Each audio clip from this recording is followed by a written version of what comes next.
ओम शांति। मुझे खुशी है कि मुझे इस कॉन्फ्रेंस में भाग लेने का मौका दिया गया है और टॉपिक दी गई है कि माताएं ही चाबी है समाज के परिवर्तन के लिए। और मैं इस बात को बिल्कुल मानती हूँ। क्यों? क्योंकि कहते हैं कि एक व्यक्ति को शिक्षा प्राप्त होती है तो उस एक व्यक्ति के जीवन में परिवर्तन आता, परंतु यदि एक बच्ची को शिक्षा प्राप्त होती है तो सारे गांव में परिवर्तन आता। क्यों? क्योंकि न सिर्फ उसको प्राप्ति हुई, परंतु जैसे ही वो अपने बच्चों को, फिर माँ पहले गुरु कहा जाता है, वो ही फिर निमित्त बनती है बच्चों को शिक्षा देने के लिए, और वो एग्जाम्पल देख करके अनेकों को भी प्रेरणा प्राप्त होती, तो सारे गांव में परिवर्तन हो सकता।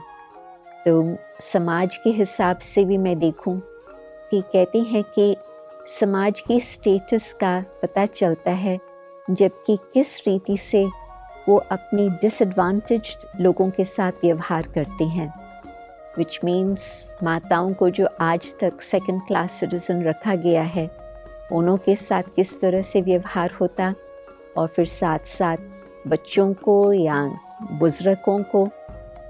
तो माताओं की जब बात आती है, मैं मानती हूँ कि एजुकेशन के साथ तो ठीक है, परंतु उसमें भी स्पिरिचुअल एजुकेशन से मैंने देखा है बहुत कुछ प्राप्ति हो सकती, और जिस प्रकार की प्राप्ति एक के अंदर आती है वो अनेकों को फ़ायदा होता।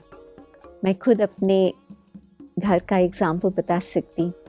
मेरी माताजी 25 इयर्स ओल्ड थी और मेरी आयु उस समय 8 इयर्स ओल्ड थी। तो मेरी माताजी को ज्ञान प्राप्त हुआ और फिर हम लोग कुछ समय के बाद ही 9 मंथ्स के बाद लंदन में गए सेटल होने के लिए, father, mother, my self and my brother.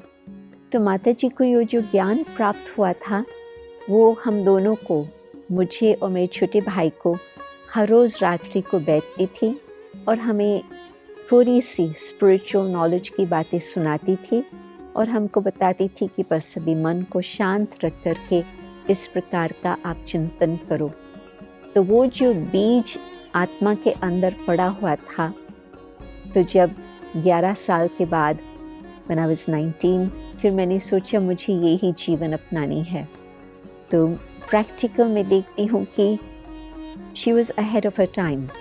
मानो कि मेडिटेशन का उस समय कोई ज़्यादा प्रचार नहीं था, न भारत में न विदेश में। मैं बात कर रही हूँ 1957 की। इंग्लैंड में तो योग शब्द हठ योग से ही संबंधित था। 1969 में भी बहुत समय के बाद मेडिटेशन की बातें को उठाते थे, और आजकल तो मेडिटेशन को तो मानते हैं कि बिल्कुल हर क्षेत्र में बहुत ही आवश्यक है।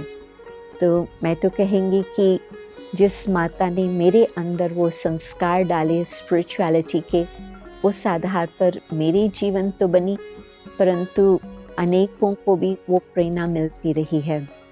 जब हम ये शब्द कहते हैं सेकंड क्लास सिटीजन, कई लोग डिबेट करते हैं, नहीं नहीं नहीं नहीं, भारत में तो माताओं को शक्ति माना जाता है, देवी माना जाता है, लक्ष्मी माना जाता है, परंतु रियलिटी तो कुछ और है।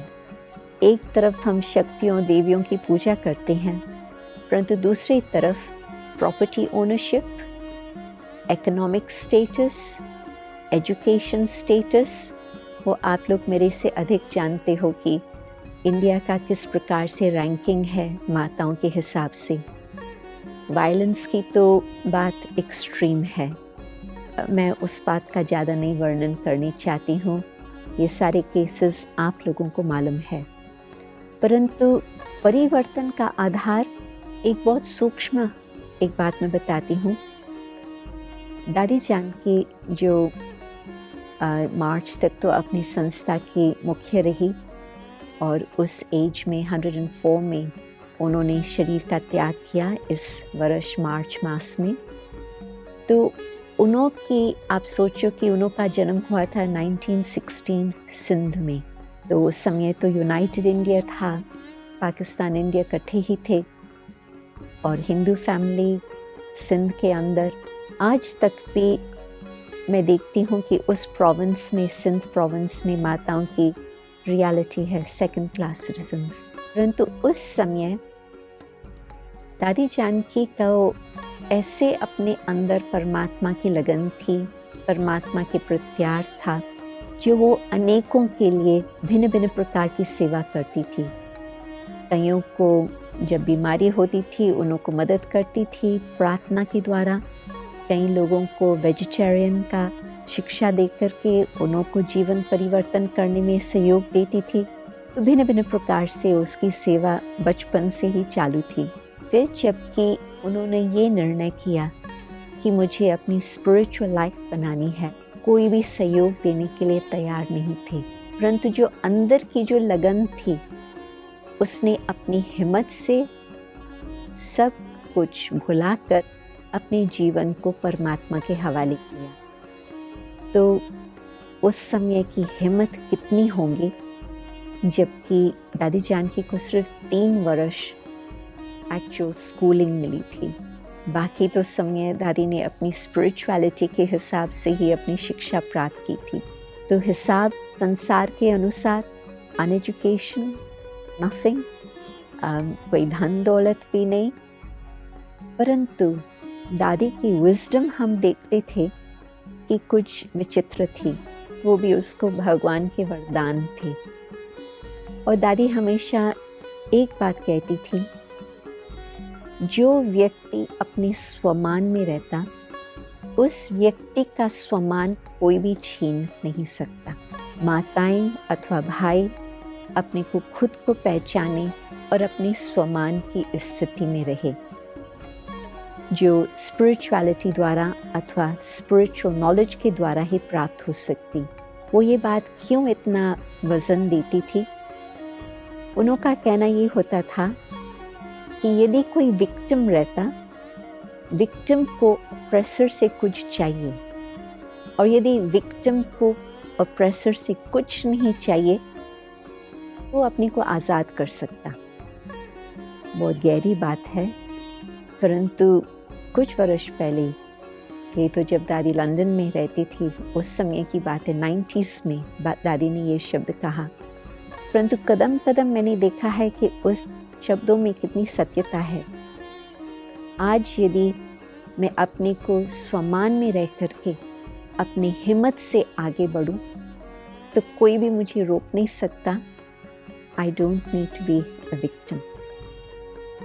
परंतु वो स्वमान की स्थिति कैसे?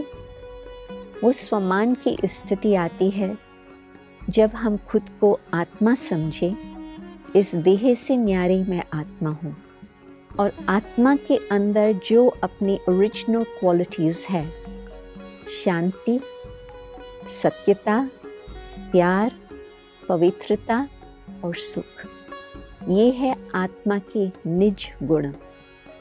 और जब तक हम अपने को एक्सटर्नल हिसाब से, फिजिकल हिसाब से एक छोटे से बॉक्स में रखते हैं, तब तक हमें इन गुणों का अनुभव नहीं हो पाता। परंतु जिस घड़ी हमें स्व की पहचान मिली, इस बॉक्स से हम निकल आए, इन वैल्यूज़ का हमने अनुभव किया परमात्मा के याद के द्वारा, तो हमें अपने स्वमान का, अपनी वैल्यू का पता चलता।